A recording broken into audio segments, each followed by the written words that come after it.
Hey guys, it's Landon and welcome back to the channel. Today I'll be discussing Kratom, otherwise known as Mitragine speciosa, is its scientific name. Now Kratom is a natural plant native to Southeast Asia, countries like Thailand and Bali, and it is an opioid-like plant. It is an mu-opioid agonist, meaning it bounces off the same receptors that a drug like a Percocet would bind to, therefore making it an extremely useful tool to wean off or get off of extremely addictive painkillers.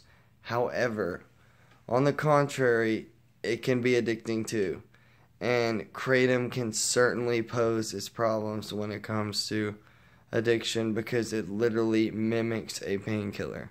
So one might be able to get off of Kratom and go back to their opioid of choice, or one might be able to get off their opioid and go back to Kratom. I mean, it's just, I've seen it as a vicious cycle in my friends, but I've also seen Kratom save people's lives and save friends and family members close to me's lives because they were victims of heroin addiction. Now, I myself have tried Kratom a couple times because it's legal here in North Carolina where I live. And I will say that it is very weird. It's not FDA regulated.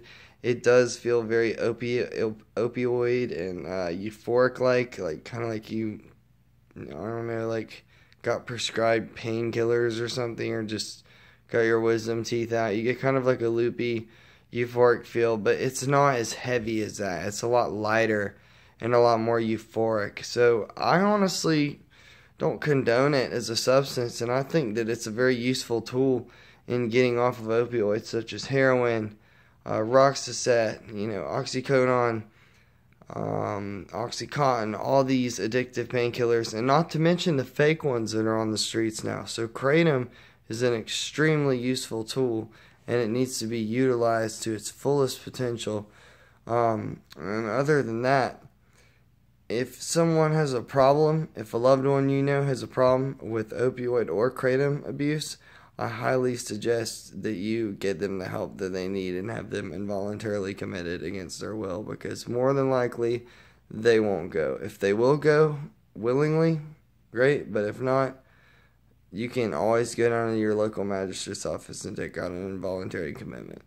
Now, with that being said, that little piece of legal advice, Kratom, although, like we talked about, it gets people off opioids, it's extremely addictive. It's actually just as addictive as oxycodone and other painkillers I've heard from various sources. So, my advice, don't take too much Kratom.